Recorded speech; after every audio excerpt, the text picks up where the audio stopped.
216। Mister Deshmukh ने मुझे उस हरामी पर नजर रखने के लिए कहा। यह मामला उसी से संबंधित है। ओह, अनमोल देशमुख की रुचि बढ़ गई। उन्होंने टैबलेट लिया और उस पर नजर डाली।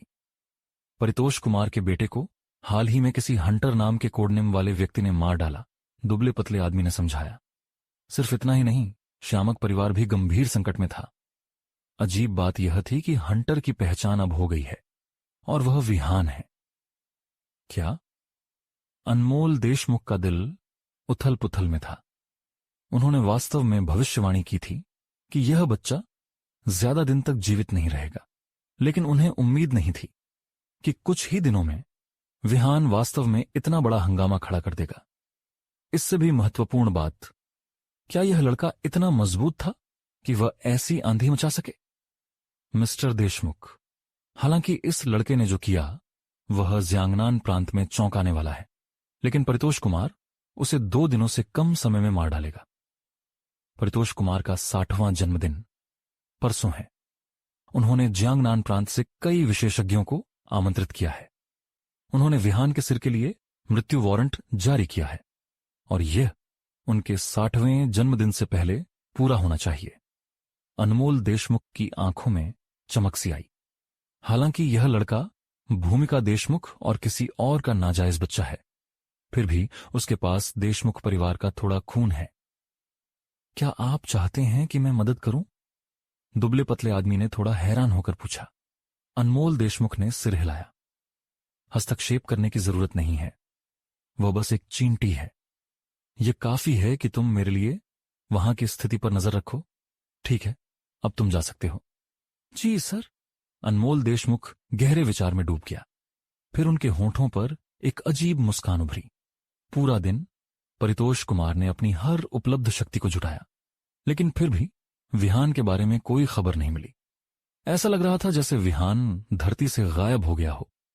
उन्होंने सोचा था कि विहान की तस्वीर को डेटाबेस में चलाकर और शहर के निगरानी फुटेज की जांच करके कुछ पता चल जाएगा, लेकिन किसी कारण से कोई खबर नहीं मिली।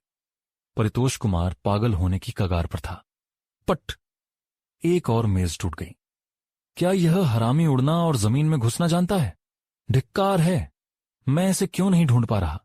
उनके गुस्से का एक कारण था। कल उनका 60वां जन्मदिन था। विहान को ढूंढ न पाना उनकी अपनी अक्षमता को सार्वजनिक करने के बराबर था। यह एक थप्पड़ की तरह था।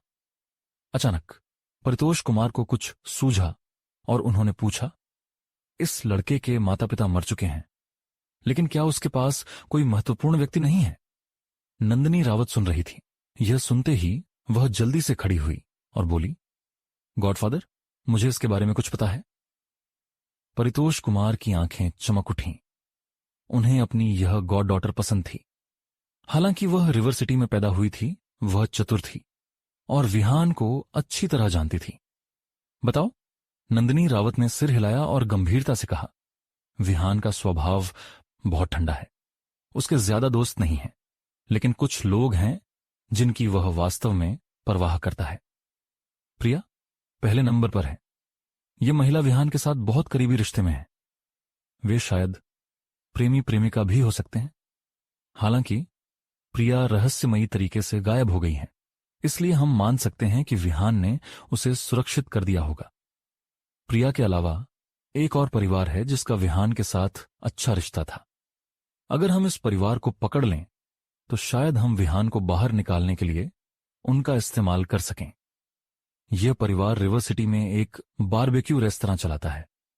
वे एक दंपति हैं और उनके पास ज्यादा पैसा नहीं है, लेकिन संभवतः उन्होंने विहान की छोटी उम्र में मुसीबत के समय उसकी मदद की थी। उनका एक बेटा भी है जो जियांगबेई विश्वविद्यालय में पढ़ता है। मैंने सुना है कि जब उनके बेटे को एक अमीर दूसरी पीढ़ी के वारिस ने परेशान किया था तो विहान गुस्से में पागल हो गया था। यह साफ था कि यह लड़का विहान के लिए कितना महत्वपूर्ण है। इसके अलावा विहान के पास हेवनली जस्टिस ग्रुप है।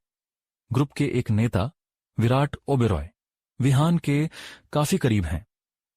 ये 4 लोग ही हैं जो विहान के करीबी माने जा सकते हैं। अगर हम इन्हें पकड़ लें तो हम निश्चित रूप से उसे बाहर निकाल सकते हैं। परितोष कुमार ने तुरंत फैसला किया और नंदिनी रावत से कहा, नंदिनी, तुम रिवर सिटी से परिचित हो। मैं तुम्हें आदेश देता हूं कि वहां जाओ और इन 4 लोगों को जियांगनान प्रांत लाओ। इस काम को पूरा करने के लिए तुम मेरी सेनाओं का मनमाने ढंग से उपयोग कर सकती हो। हां, गॉडफादर। नंदिनी रावत के होंठों पर मुस्कान खिल गई। उसे यह शक्ति का एहसास पसंद था। यह बहुत अच्छा लग रहा था। जब उसने सोचा कि इस बार वह रिवर सिटी में इतने सारे विशेषज्ञों को वापस लाएगी, तो उसका दिल गर्व से फूल गया। क्या सिंह परिवार रावत परिवार से निपटना नहीं चाहता था? इस बार वह स्थिति का फायदा उठाकर सिंह परिवार को खत्म कर देगी। वह रिवर सिटी में सभी को बताना चाहती थी कि असली नंबर 1 विशेषज्ञ कौन है। परितोष कुमार ने फिर एक बुजुर्ग की ओर देखा और पूछा, कल का जन्मदिन समारोह कहां है? राष्ट्रपति, यह जियाफू होटल के सम्राट हॉल में है, बुजुर्ग ने सम्मानपूर्वक कहा। परितोष कुमार की आंखों में ठंडक की चमक आई और उन्होंने पूछा, मुझे याद है कि रिवर सिटी में क्लाउड लेक मनोर की घटना के बाद उन लोगों ने जियांगनान प्रांत में एक और क्लाउड लेक मनोर बनाया था। क्या ऐसा कुछ है? बुजुर्ग ने थोड़ा सोचा और सिर हिलाया। यह सच है। हालांकि रिवर सिटी की घटना की वजह से वहां का व्यवसाय ज्यादा अच्छा नहीं है। परितोष कुमार ने ठंडी मुस्कान दिखाई। जियाफू होटल की बुकिंग रद्द करो और मेरे जन्मदिन समारोह को जियांगनान प्रांत के क्लाउड लेक मनोर में आयोजित करो। 5 साल पहले उस लड़के ने क्लाउड लेक मनोर में अपने माता पिता को खो दिया था। अब मैं चाहता हूं कि वह लड़का फिर से क्लाउड लेक मनोर में अपने करीबी लोगों की मौत देखे। परितोष कुमार की भयावह हंसी ही बैठक कक्ष में एकमात्र ध्वनि थी। अगली सुबह विहान अपनी साधना सत्र से जागा और धीरे से सांस छोड़ी। उसने अपने फोन पर नजर डाली, लेकिन वहां कुछ भी नहीं था। ट्रैकिंग से बचने के लिए रंजीत मल्होत्रा ने यहां सभी संकेतों को ब्लॉक कर दिया था। हालांकि किसी कारण से विहान को लग रहा था कि कुछ गलत है। सुबह से उसकी छठी इंद्री में हलचल हो रही थी। क्या कुछ हुआ है? वह सीधे रंजीत मल्होत्रा के पास गया और पूछा, अगर मुझे कॉल करना हो तो मुझे कहां जाना चाहिए? हॉल मास्टर, कृपया मेरे पीछे आएं।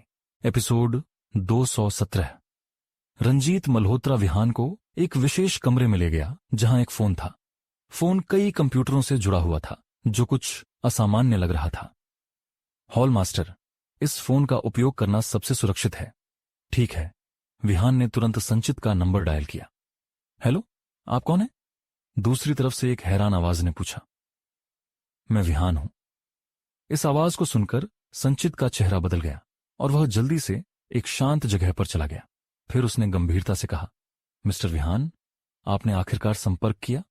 कुछ बड़ा हो गया है? क्या है? विहान ने भौहें सिकोड़कर पूछा। सबसे पहले परितोष कुमार ने अपने 60वें जन्मदिन के भोज का स्थान बदलकर जंगनन प्रोविंस के क्लाउड लेक मैनर कर दिया है। जब विहान ने क्लाउड लेक मैनर शब्द सुने तो उसकी आंखों में ठंडी हत्या की भावना चमक उठी। क्या cloud lake manner river city में नहीं है? मिस्टर विहान, रिवर सिटी का क्लाउड लेक मैनर बहुत पहले बंद हो चुका है। उन लोगों ने जांगनान प्रोविंस में एक नया बनाया है। परितोष कुमार ने भोज का स्थान बदलकर आपको उकसाने के लिए ऐसा किया है मिस्टर विहान। वहां पहले से ही कई विशेषज्ञ घात लगाए बैठे हैं। मत आइए। विहान चुप रहा। उसके भीतर गुस्सा भड़क उठा और उसने पूछा, और क्या? एक महिला जिसका नाम नंदिनी रावत है, वह आज सुबह Jiangnan province martial arts association के कई विशेषज्ञों को रिवर सिटी ले आई। इसका मुझसे क्या लेना देना? विहान का लहजा बर्फीला था। नंदिनी रावत निश्चित रूप से मरने वाली थी, लेकिन उसे पहले परितोष कुमार से निपटना था। इस तरह की चींटी उसके समय के लायक नहीं थी। संचित कुछ सेकंड तक हिचकिचाया और फिर अचानक बोला। उसने कहा कि वह रिवर सिटी में विराट ओबेरॉय और एक परिवार को ढूंढने जा रही हैं जो बारबेक्यू स्टॉल चलाता है। बैंग। यह सुनकर विहान ने दीवार पर मुक्का मारा, जिससे एक विशाल छेद हो गया। यहां तक कि रंजीत मल्होत्रा भी स्तब्ध रह गया। हॉल मास्टर, वह पूरा बोल पाता, इससे पहले विहान मुड़ा। उसके चारों ओर एक शक्तिशाली हत्या की आभा इकट्ठा हो रही थी। उसे उम्मीद नहीं थी कि नंदिनी रावत इतना नीचे गिर जाएगी। वह बस मौत को निमंत्रण दे रही थी। जांग सिटी टिएनजिंग ग्रुप। विहान विमान से उतरा और दौड़ पड़ा। जब वह हेवनली जस्टिस ग्रुप की इमारत पर पहुंचा तो उसने देखा कि मुख्य द्वार टूट चुका था। यह स्पष्ट रूप से एक प्राचीन मार्शल कलाकार का काम था। इतना ही नहीं, द्वार पर हर जगह खून बिखरा हुआ था। हेवनली जस्टिस ग्रुप के लगभग 20 सुरक्षा गार्ड जमीन पर पड़े थे। हालांकि ये लोग रिवर सिटी में विशेषज्ञ माने जाते थे, लेकिन जांगनन प्रोविंस मार्शल आर्ट्स एसोसिएशन के विशेषज्ञों के सामने इनकी कोई बिसात नहीं थी। उनमें से कई की हड्डियां टूटी हुई थीं और मांस क्षत विक्षत था, बेहद क्रूर। सौभाग्य से उसने देखा कि कोई मरा नहीं था, बस गंभीर रूप से घायल थे। उन्होंने विहान के आने को देखा और जल्दी से पुकारा, मिस्टर विहान। विहान ने एक कदम आगे बढ़ाया और उनमें से एक के सामने खड़ा हो गया। उसने पूछा, प्रेसिडेंट ओबेरॉय कहां है? प्रेसिडेंट ओबेरॉय को आधे घंटे पहले ले जाया गया। उस आदमी की आंखों में अपराध बोध था। हम अक्षम थे। विहान के दिल में गुस्सा फट पड़ा। वह फिर भी देर से पहुंचा था। उसने उन्हें 20 गोलियां बांटी और फिर बाहर भागते हुए कहा, इन गोलियों को लेकर अपने आप को ठीक करो। बोलते ही वह एक तेज रफ्तार मोटरसाइकिल पर कूद गया। रिवर सिटी में घूमने का सबसे तेज तरीका। उसी समय विहान ने जितेंद्र राणावत को फोन किया। मेरे निर्देशांक ट्रैक करो, हेवनली जस्टिस ग्रुप से नंबर 14 ईस्ट फॉरेस्ट लेन तक। मुझे कोई रुकावट नहीं चाहिए। समझ गया। व्रूम। नंबर 14 ईस्ट फॉरेस्ट लेन। जब विहान अंकल नरेंद्र और आंटी कौशल्या की दुकान पर पहुंचा तो वह फिर भी देर से था। पूरी दुकान में अफरा तफरी थी। टूटे हुए कांच के पैनल, नष्ट हुई रसोई और टूटी हुई मेज कुर्सियां। पैर रखने की जगह भी नहीं थी। इसके अलावा जमीन पर खून का एक गड्ढा था। फक। विहान खुद को रोक नहीं पाया और गाली दे दी। उसकी आंखें लाल हो गईं और उसके चारों ओर खून की गाढ़ी आभा उसके सिर के ऊपर एक खून के ड्रैगन की छाया में बदलती दिखी। एक हल्की ड्रैगन की दहाड़ पूरे इलाके में गूंज उठी। नंदिनी रावत। उसी पल उसका फोन बजा। यह तन्मय था। मिस्टर विहान। बोल। विहान ने तेजी से कहा, हमने आपके लिए नंदिनी रावत का पता लगा लिया है। वह अभी सिंह परिवार के विला में है। पता आपके फोन पर भेज दिया गया है। आपको बस वहां पहुंचना है। साथ ही मैंने आपके लिए रास्ता प्लान कर लिया है। आपके पूरे सफर में ट्रैफिक लाइट हरी रहेंगी। यह एकमात्र तरीका है जिससे मैं आपकी मदद कर सकता हूं। यह सुनकर विहान को थोड़ी राहत महसूस हुई। उसने शुरू में ड्रैगन सोल को गंभीरता से नहीं लिया था, लेकिन जब उसे सबसे ज्यादा जरूरत थी, उन्होंने उसकी मदद की। उसने कसम खाई कि भविष्य में अगर उनकी जरूरत पड़ी तो वह बिना हिचक उनकी सहायता करेगा। धन्यवाद। विहान ने फोन काटा, पते पर नजर डाली और मोटरसाइकिल को गंतव्य की ओर दौड़ा दिया। रिवर सिटी में सिंह परिवार का विला। नंदिनी रावत ने अपनी बाहें छाती पर मोड़ी और हल्के से ठोड़ी उठाकर सिंह परिवार के विला के प्रवेश द्वार पर जमा लोगों को देखा। वह बेहद गर्व से भरी थी। सिंह परिवार, मैंने सुना कि आप मेरे रावत परिवार को निशाना बनाना चाहते थे। क्या आप विहान की नजरों में अच्छा बनना चाहते हैं? माफ करें, लेकिन आप निराश होंगे। विहान आज के बाद जिंदा नहीं रहेगा। सिंह परिवार के मुखिया दिलावर सिंह का चेहरा गंभीर था। उसकी नजर नंदिनी रावत के पास खड़े 3 बुजुर्गों पर पड़ी। एक प्राचीन मार्शल कलाकार के रूप में वह तीनों बुजुर्गों से निकलने वाली तीव्र हत्या की भावना को स्पष्ट रूप से महसूस कर सकता था और उसे पता था कि वे उससे कहीं ज्यादा शक्तिशाली थे। अगर उन्होंने हमला किया तो सिंह परिवार निश्चित रूप से तबाह हो जाएगा। सिंह परिवार की खातिर दिलावर सिंह ने आगे कदम बढ़ाया और नंदिनी रावत से कहा, मैं बस बातें कर रहा था। मैंने अभी तक रावत परिवार के खिलाफ कोई कदम नहीं उठाया। नंदिनी रावत हंस पड़ी। तो क्या? भले ही आप मेरे रावत परिवार को परेशान न करें, क्या यह मुझे आपको परेशान करने से रोकता है? मार्शल कला की दुनिया में एकमात्र नियम है कि मजबूत कमजोर पर हावी होता है। क्या आपको यह नहीं पता दिलावर सिंह, मेरे सामने घुटने टेकें और सिर झुकाएं, वरना आपका सिंह परिवार खत्म कर दिया जाएगा। दिलावर सिंह का चेहरा बुरी तरह पीला पड़ गया।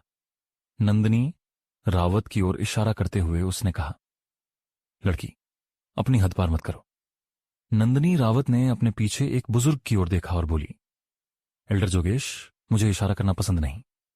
समझ गया मिस रावत। कुछ ही पलों बाद एक छायादार आकृति आगे बढ़ी। एपिसोड 218।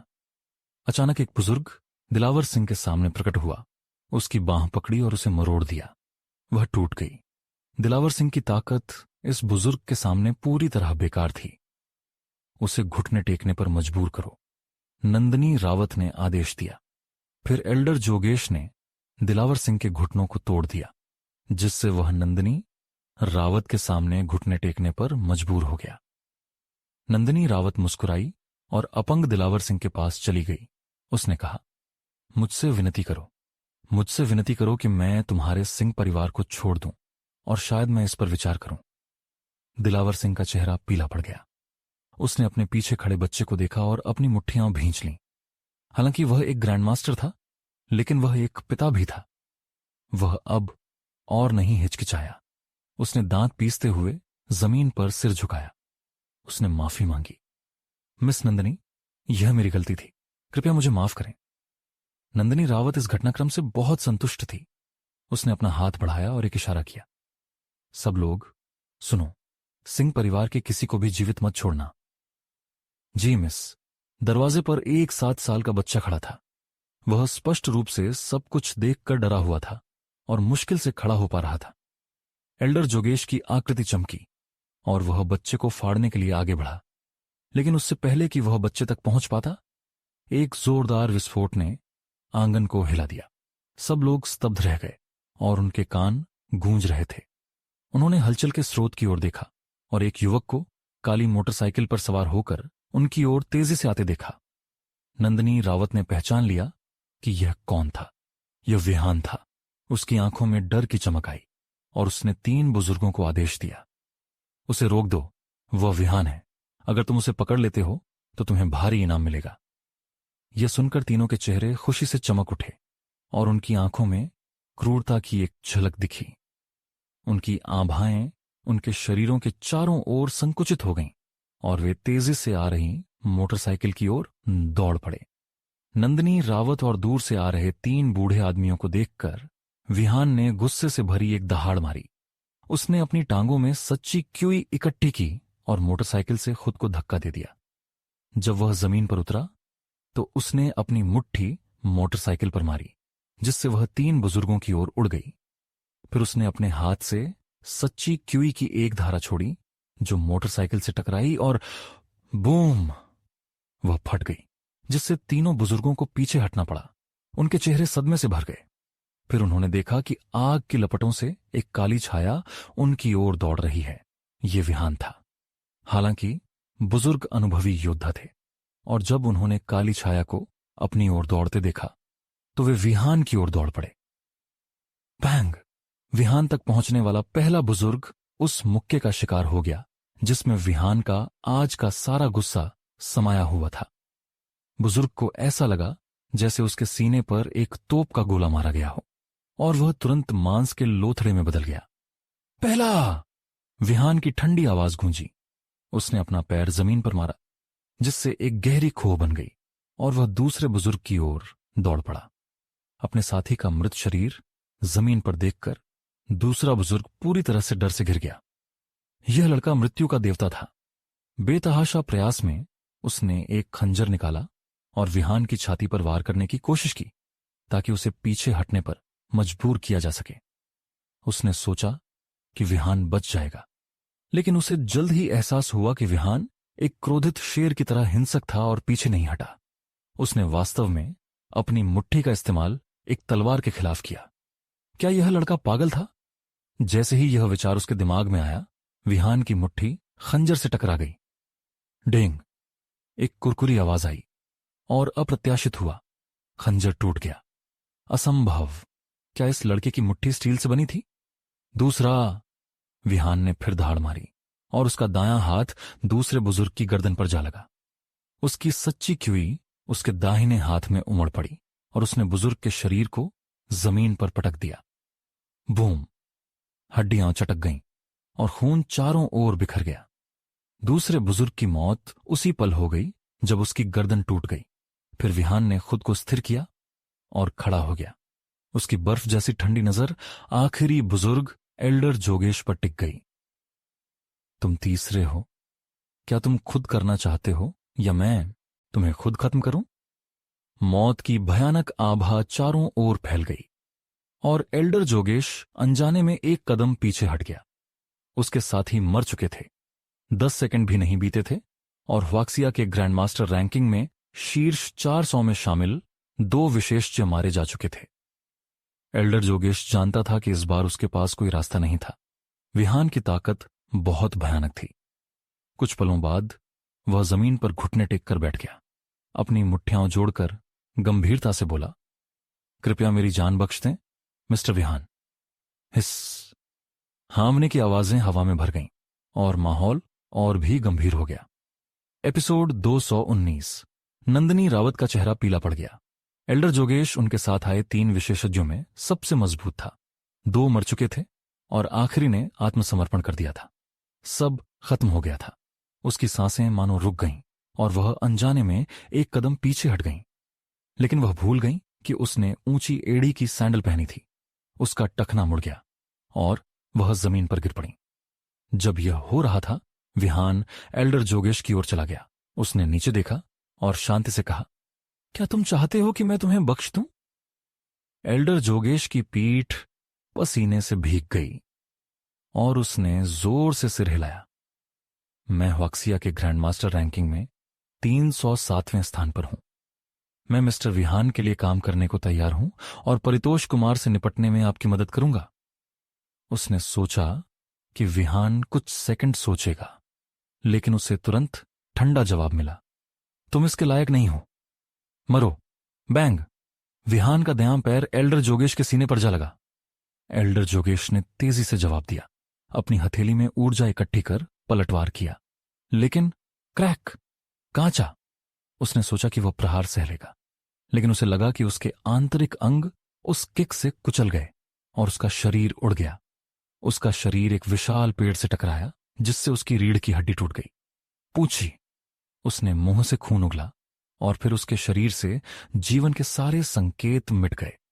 दिलावर सिंह ने यह सब सदमे में देखा, लेकिन वह डरा नहीं, क्योंकि वह जानता था कि यह युवक उसे मारने नहीं बल्कि बचाने आया था। इसके बाद विहान की नजर नंदिनी रावत पर पड़ी।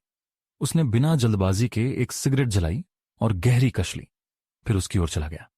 उसने जमीन पर कांप रही नंदिनी रावत को देखा और तिरस्कार भरी मुस्कान दी। फिर उसने धुएं का एक घना बादल नंदिनी रावत के चेहरे पर उड़ाया, जिससे वह बार बार खांसने लगीं। उसने डर भरी आंखों से विहान को देखा। स्वर्ग ने तुम्हें अच्छी शक्ल और अच्छा परिवार दिया। तुमने इसकी कद्र क्यों नहीं की? तुमने मुझसे दुश्मनी क्यों मोल ली? 5 साल पहले तुमने मुझे ठुकरा दिया। तुमने मुझे अपमानित किया और मेरा मजाक उड़वाया। जब मैं लौटा तो मैंने तुम्हें नहीं मारा, क्योंकि मुझे महिलाओं को मारना पसंद नहीं। लेकिन तुमने मुझे मेरी सीमा से परे गुस्सा दिला दिया। मेरा तुमसे बस एक सवाल है, विराट ओबेरॉय और बाकी लोग कहां हैं? नंदिनी रावत चुप रहीं। वह जानती थीं कि अगर उसने जानकारी दी तो उसकी मौत निश्चित थी। वह मरना नहीं चाहती थी। अचानक उसे एक विचार आया। उसने अपने कपड़े फाड़ दिए और अपना शरीर दिखाया। विहान, कृपया मुझे इस बार माफ कर दो। मैं तुम्हारी औरत बनने को तैयार हूं, यहां तक कि तुम्हारा खिलौना भी। तुम जो चाहोगे मैं करूंगी। नंदिनी रावत अपनी बात पूरी कर पाती इससे पहले विहान ने उसके बाल पकड़े और उसका सिर जमीन पर पटक दिया। बैंग! नंदिनी रावत का चेहरा खून से लथपथ और चोटिल हो गया। मैं आखिरी बार पूछता हूं, विराट ओबेरॉय और बाकी लोग कहां हैं? अगर तुमने नहीं बताया तो अभी तुम्हारा सिर मरोड़ दूंगा। उसकी हत्या की भावना उमड़ पड़ी, जिससे वह लगभग दम घुटने की हालत में पहुंच गई। उसे लगा जैसे उसकी आत्मा गहरे गड्ढे में खींच ली गई हो, और सहन न कर पाने पर उसने जल्दी से कहा, वे पहले ही क्लाउड लेक मैनर भेजे जा चुके हैं। यह सुनकर विहान ने अपनी मुट्ठियां भींच लीं। फिर वह बाहर चला गया, अपनी जेब से फोन निकाला और रंजीत मल्होत्रा को फोन कर एक गाड़ी भेजने को कहा। जमीन पर घुटनों के बल बैठी नंदिनी रावत ने विहान को जाते देख राहत की सांस ली। उस पल वह सिर्फ जीवित रहने से खुश थीं। अचानक विहान रुक गया। लगता है तुमने गलत समझा, मैं जा नहीं रहा। मैं बस नहीं चाहता कि तुम्हारा जहरीला गंदा खून मुझे छुए। बोलते ही विहान ने अपना दायां पैर घुमाया और उस खंजर के टूटे टुकड़े को लात मारी जिसे उसने पहले अपनी मुट्ठी से तोड़ा था। एक सफेद चमक दिखी जो नंदिनी रावत की ओर सीटी बजाती हुई गई। पूछिए। नुकीला टुकड़ा उसके माथे में घुस गया और उसकी तुरंत मौत हो गई। सिंह परिवार के घर में मध्य रात्रि के कब्रिस्तान जैसी शांति थी। सांस की भी आवाज नहीं सुनाई दे रही थी। दिलावर सिंह जानता था कि विहान बहुत ताकतवर है, लेकिन उस रात जो उसने देखा वह उसे अविश्वास और डर से भर गया। क्या ये करतब मार्शल आर्ट्स से भी संभव थे? एक पल के लिए विहान नरक से निकले शैतान जैसा लगा। फिर भी दिलावर सिंह जानता था कि अगर विहान ने हस्तक्षेप न किया होता तो सिंह परिवार खत्म हो गया होता। उसने अपने हाथ जमीन पर रखे और विहान को 3 बार सिर झुकाया। दिलावर सिंह, ग्रैंडमास्टर विहान को हमें बचाने के लिए धन्यवाद देता है। विहान ने दिलावर सिंह की ओर देखा लेकिन कुछ नहीं कहा। जब गाड़ी आई उसने दरवाजा खोला, अंदर बैठा और सिंह परिवार के घर से गायब हो गया। उसके लिए खेल अभी शुरू हुआ था। जियांगनान प्रांत, क्लाउड लेक मैनर। लोग इस खुशी के मौके को मनाने के लिए मैनर में उमड़ पड़े थे और सजावट में कोई कसर नहीं छोड़ी गई थी। पार्किंग में महंगी गाड़ियां भरी थीं जो एक लग्जरी कार प्रदर्शनी जैसी लग रही थीं। जियांगनान प्रांत के लगभग सभी बड़े परिवारों ने इस भोज में अपने प्रतिनिधि भेजे थे, जिनमें से कई हुआक्सिया के ग्रैंडमास्टर रैंकिंग में शामिल विशिष्ट थे। यह जियांगनान प्रांत मार्शल आर्ट्स एसोसिएशन के अध्यक्ष परितोष कुमार का 60वां जन्मदिन था। परितोष कुत जियांगनान प्रांत की मार्शल आर्ट्स दुनिया में ताकत और हैसियत के मामले में शीर्ष पर था। हाँ, अध्यक्ष कुमार, बहुत दिन बाद मिले। आपके आभामंडल से लगता है कि आपकी ताकत फिर से बढ़ गई है।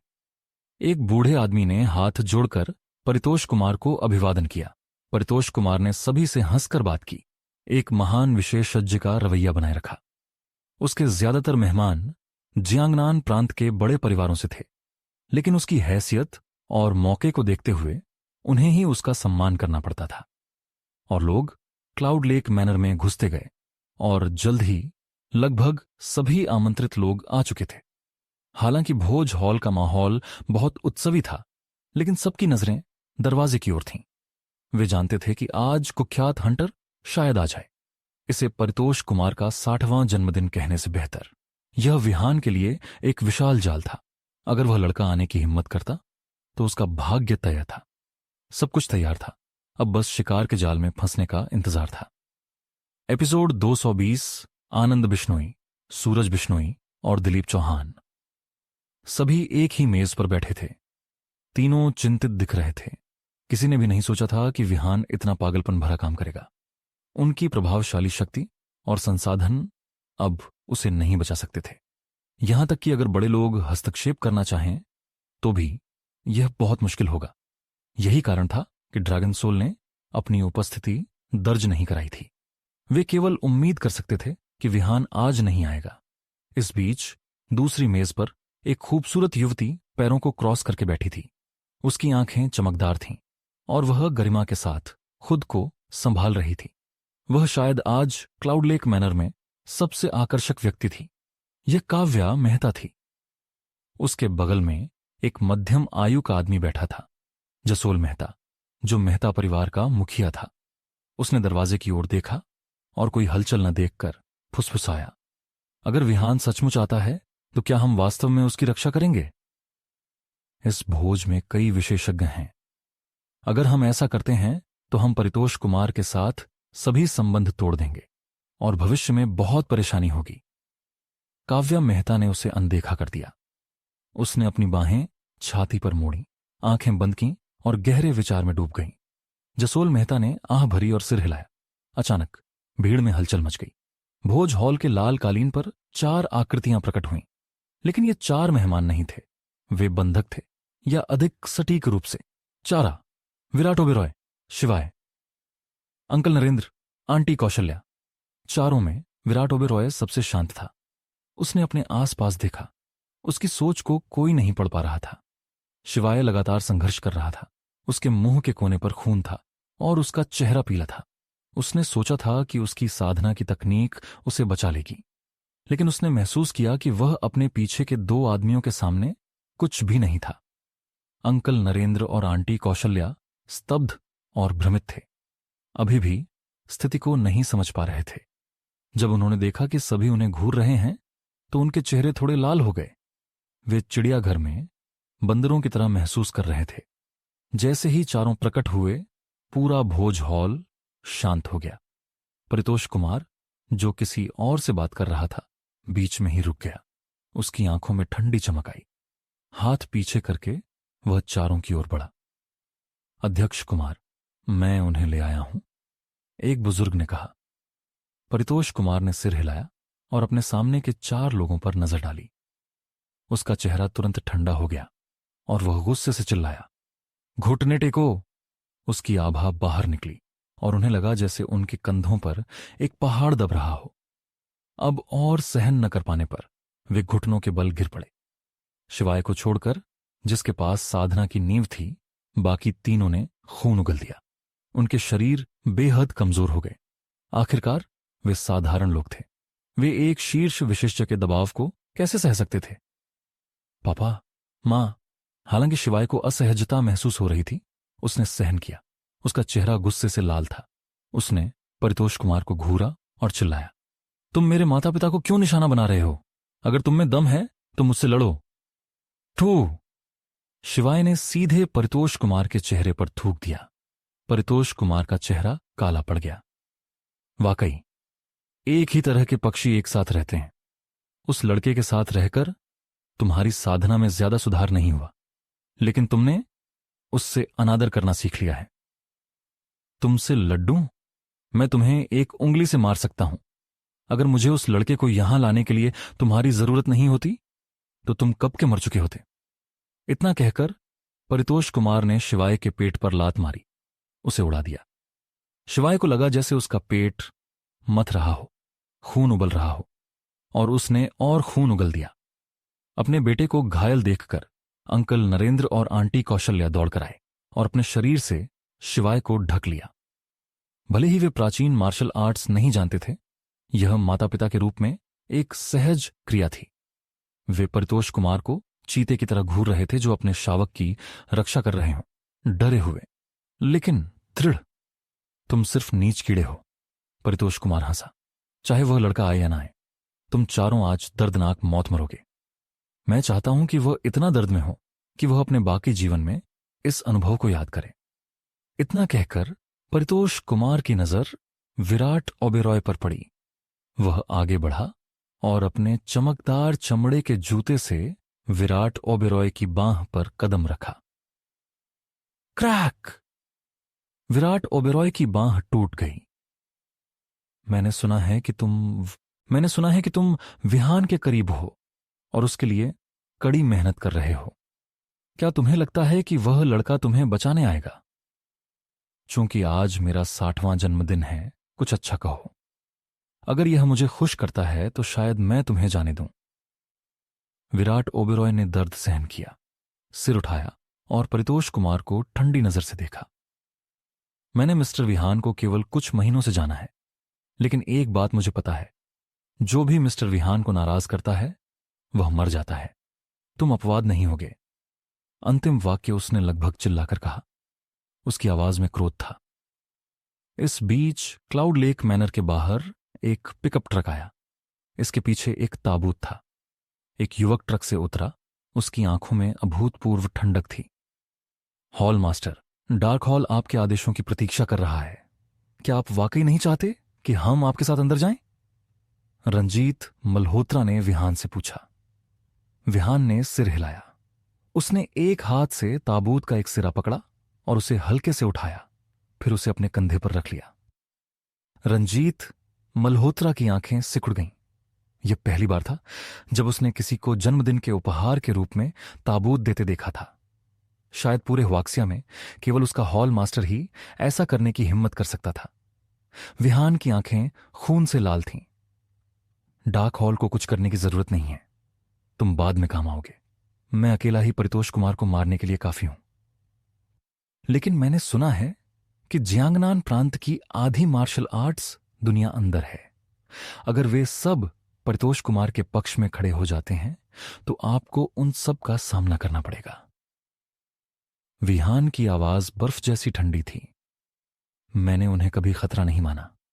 अगर वे परितोष कुमार के पक्ष में खड़े होने की हिम्मत करते हैं तो मैं उन्हें भी मार दूंगा। इतना कहकर विहान क्लाउड लेक मैनर की ओर चलने लगा। यह दृश्य परिचित लग रहा था। 5 साल पहले रिवर सिटी के क्लाउड लेक मैनर में वह किसी को नहीं बचा सका था। वह केवल देख सकता था जब उसके माता पिता उसके सामने मारे गए और वह ईस्ट कॉइन लेक में कूदकर मुश्किल से बच पाया था। अब 5 साल बाद वह एक अलग क्लाउड लेक मैनर के सामने खड़ा था। इस बार वह परिणाम बदलने के लिए दृढ़ था। इतना ही नहीं, वह सभी को यह घोषित करना चाहता था कि विहान लौट आया है। क्लाउड लेक मैनर के भोज हॉल के अंदर विराट ओबेरॉय और शिवाय के माता पिता परितोष कुमार के आध्यात्मिक दबाव से पीड़ित थे। चूंकि वे साधारण लोग थे, परितोष कुमार को उन्हें नष्ट करने के लिए उंगली भी नहीं उठानी पड़ेगी। वे उसके सामने असहाय थे।